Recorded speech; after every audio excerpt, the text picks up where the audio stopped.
Welcome to CMO Convo video. In this series, we highlight some of the biggest takeaways from the CMO Convo podcast, the show where we examine marketing leadership with some of the best and brightest CMOs in the biz. This is part 8 of our Storymasters series, featuring Gaston Tourn, CMO of Curio. And for the final part, we're taking a look at the importance of cathartic climaxes in marketing storytelling, as well as a look at the power of emotive storytelling as a whole. It's really tough to see when it's these kind of like beloved brands as well that you do have an emotional connection with. Like Disney's one of those brands where you grow up with Disney and then you grow up and then you realize that, oh, it's not all magic and sparkles, and it's tough to get that magic back ever again. You'll never have that emotional connection with the brand again because it's been tarnished, it's been ruined by poor actions. But moving on to the climax, catharsis. Let's talk about catharsis and emotional endings. So catharsis, in the sense that Aristotle uses it, was it like a form of cleansing at an end of a narrative? Like what did he mean by that, do you think, Gaston? Yeah, I think usually when it comes to, I think most creative expressions, and I think marketing is in itself like a creative expression, especially when you are like watching an advert or any other kind of like brand communication. There's always a buildup of emotions. I think as human beings, like when we interact with the story, you build up emotions. And then at some point you need to release those emotions, because if you don't release them, like it becomes actually almost painful, right? Like imagine like most films we watch, like if there's no ending to it, it's really, really hard as a human being to kind of like absorb that story. I would say even like a really sad ending is better than no ending. I think like what people get really frustrated about is like when there's no ending, like it's like, oh, what happened? Like, I mean, there's no conclusion. I don't really understand, because you build up all those emotions and then suddenly there's no catharsis, which is like this kind of like release of emotions. There was actually a really interesting school of theater. I think it was actually from the Dada movement. That used to be like just very provocative, and they tried to do things that annoy people in a way. And one thing they did, it was like theatrical plays without catharsis. So there would be like this buildup of emotions, and then at some point the play finished. And like literally it was like people used to get so upset with those plays. Like they would throw like stuff, and it was like, come on, like you cannot leave me hanging there. Like, but I think like the reason was actually to make explicit how much like we depend on these kind of artificial devices to connect with a story. And I think like catharsis is important because in a way, in most brand communications, I think like you are, I wouldn't say manipulating, but you're using emotions to connect with your audience.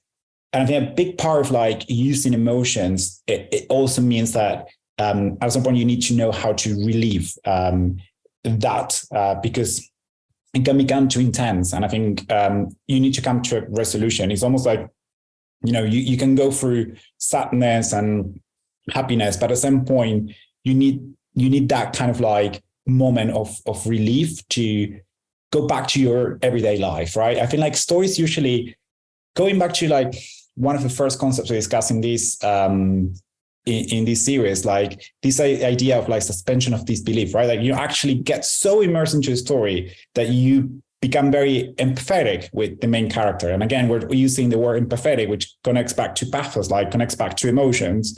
But in order to go back to your everyday life again, in order to get out of that like immersion, you need that moment of catharsis. It's almost like what connects you back to your life outside of what you're watching or what you're reading. And it can be any kind of emotion as well with catharsis. It's not just like, oh, they've got tears building up to get ready for an emotional climax along those lines.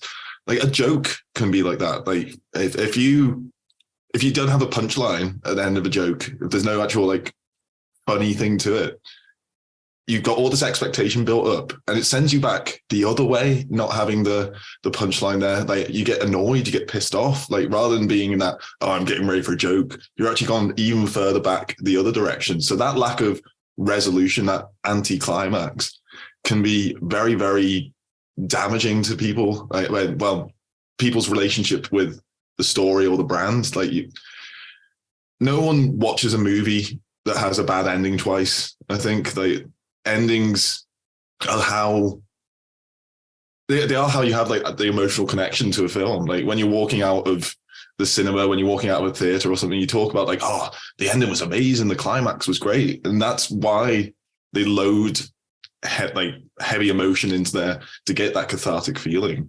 They always talk about like, oh, the big action-filled climax or the resolution of the story, and it's always a big emotional moment. So yeah, they've been doing it for thousands of years this way. It makes sense for us to look at brand storytelling in the same way when it comes to catharsis and it comes to the emotions. Like if you need that release, you need that connection resolved as well. Like you need an end of the story.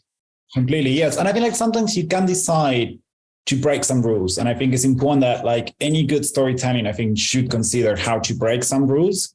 But I think at the same time, it's important that you do consider them, because I think the expectation is there. So if you're breaking that expectation, make sure that you're doing it consciously. Like the Dadas like did, and actually it didn't go well for them. Like I feel like people actually understood that they were doing it purposely. I think there was a lot of tension and like people didn't like it. So I think it's important that you can break rules, but be conscious that you're doing that. Be aware that you're doing that, and make sure that you have a clear reason for it. So I wouldn't like advise anyone to just follow rules. I think like that's not what you should do, but like be aware of them, because if you're breaking them, you need to have a clear reason for it. Yeah, I mean, across like these 4 episodes now, I think we've bandied down quite a lot of fairly high-minded literary terms, and it is really just so that people become familiar with them, get a bit of an understanding on. You don't have to use all the techniques that we've discussed in these episodes. You don't have to follow all the rules that we've talked about, but by understanding them, you can find interesting ways to break them. Like you think about an artist like Picasso, for example. He learned to be an amazing painter, and then he learned how to not be an amazing painter anymore. So he could break those conventions and he could approach art in a different way. And it's the same with storytelling across the board. Like you can't really defy convention if you don't understand what those conventions are. Like achievements and ignorance are great, but they're not real achievements at the end of the day. That you haven't actually thought about it or thought about how these things fit together and how to make it more effective. Like if you see a better way of doing storytelling than these rules, then you should definitely do it, but know what the rules are first. Really, yes. I feel like there's a really interesting quote that says like, the most beautiful part of any painting is the frame. And I think it's important to be aware of that. But at the same time, I feel like the anarchist in me says like, go and break the rules. But I feel like be aware of it. Like be aware when you're breaking rules. And I feel like actually great creativity always tries to break some rules, but don't break all of them at once, because I think you're going to just become completely, it's going to be very hard for people to understand what you're doing. So there are expectations out there. That's, I think, what you need to be aware of as a storyteller. People expect some things. Break some of those expectations, because that's going to create some level of like intrigue, but don't break all of them at the same time, and make sure that you have a clear reason whenever you're not following one of those expectations. For sure. So Gaston, we've reached the end of chapter 4. It's been an absolute pleasure recording this series with you. As I've said to you previously, this is one of my absolute favorites. Well, 2 of my absolute favorite topics to talk about: storytelling and marketing. So can't do much better than that. So wrap things up, Gaston, I was thinking actually, maybe we could go through a bit of like a quick reading list that you'd recommend to people. Of course, we've mentioned Aristotle's Poetics, but is there any other main books that you think people should take a look at to improve the storytelling?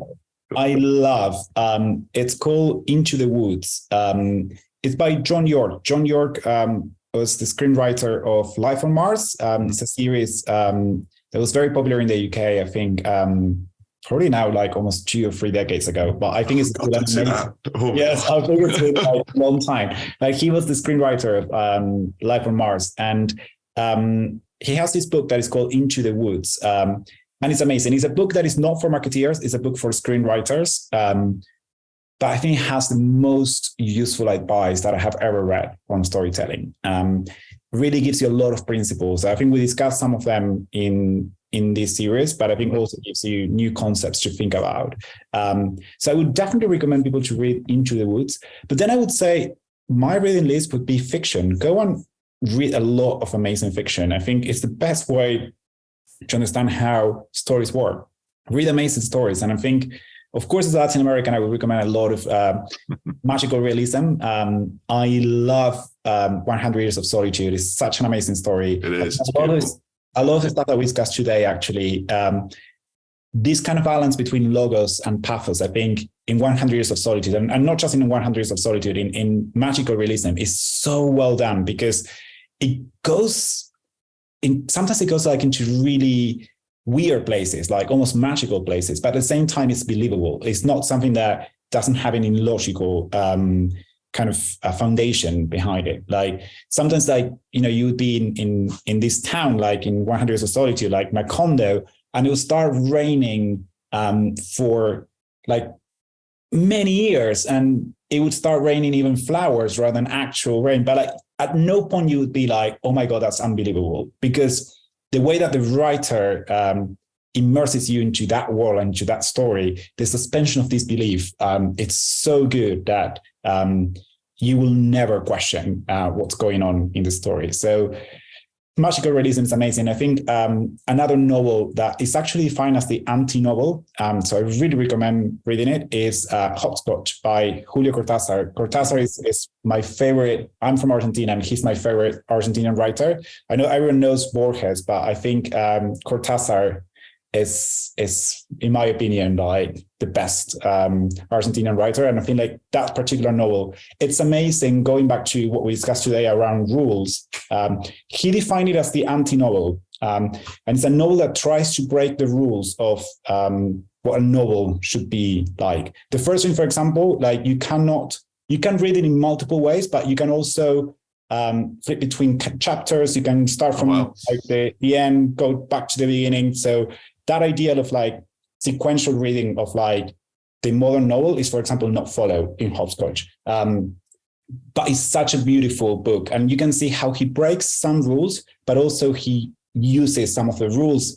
in a very smart way to still be a really enjoyable reading. So yes, I think like those would be my two favorite novels or anti-novels that I would recommend everyone to read. Not sure from your side, like if you had to recommend any fiction or anything that you particularly enjoy. Oh, I'm actually reading some magical, well, I suppose it is magical realism from a Japanese author, Murakami. I've read one of his books before, Norwegian Wood, and it's one of my favorite novels of all time. The one that I'm reading at the moment, Kafka on the Shore, it's a bit more into like the magical realism side than Norwegian Wood. And that's, yeah, it's really interesting seeing all these different layers of the story being told in these different ways, and different ways of the characters moving through the world and interacting with each other. Like the guy can talk to cats. I haven't found out yet why he can talk to cats, but the way he relates to the cats, the way he speaks to the cats, really, yeah, it really says a lot about like his place in society and the cat's place in Japanese society at the time it was written as well. So yeah, definitely recommend that if anyone's looking for some novels out there. But for just general storytelling though, I think you can't go wrong with Shakespeare at the end of the day. Like he has written some of the best, most persuasive language, persuasive sweet speeches ever written. So if you need inspiration on how to write a convincing argument, like, yeah, watch some Shakespeare. I wouldn't recommend reading it. I do think it is supposed to be seen performed, but you can get recordings of pretty much every single play he's done these days for fairly cheaply. I think you can get most of them on YouTube even. Like you don't even have to buy anything. So always go back to the Bard, I say. But then you've got your Argentinian bias. I've got my British bias. So maybe that's the thing. Maybe I do need to expand a bit more into other schools. No, I feel like the more you read world literature as well, like from different countries, I think you realize, of course, there's always like some nuance and some cultural flavor. But there's also like some, I wouldn't say universals, but there are like some threads in storytelling around the world. And, but yeah, I feel like particularly Kafka on the Shore, I read it like 2-3 years ago, and it's an amazing, amazing book. I think also one thing I love from Murakami in general is like how he uses very simple language to express very complex emotions. Today we talk about emotions, and I think usually most people, when it comes to conveying emotions, like they use very flowery language and I think like that's probably the worst way to convey emotions. I think Murakami is amazing. He conveys really complex emotions, but using very simple language, and I think it's beautifully done. Yeah, it's absolutely beautiful. It's so elegant, and even though it's just simple language, but the way it's described, the way it's used, it's so impactful. It's one of the few times I've cried in public was reading Norwegian Wood. I'm sat on the tube, getting my commute to work, and I was just weeping onto the pages. All these people around me looking like, "Are you okay? Like, what's going on?"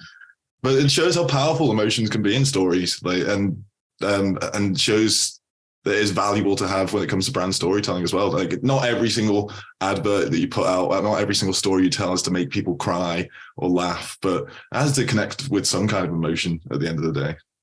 Really? Well, I'm glad that you had a moment of catharsis with exactly. Yeah. There we go. Yeah. So on that note, Gaston, we've had the catharsis. It's been an absolute pleasure doing the show with you. I hope our audience has enjoyed it as much as I have, because we're all storytellers in marketing. There's always ways to improve it. So thank you very much for taking the time to speak to me. Thank you so much for having me. And thank you very much to our audience. I'm not sure if we're going to be back with any new Storymasters anytime soon. I need to check with Gaston on that, but we'll be back soon with some more CMO convos. Want to know more on what it takes to be the ultimate marketing leader? Make sure you like and subscribe to this channel for more insights straight from the biggest marketing minds around. Visit CMOalliance.com for even more resources to take your CMO career path to the next level.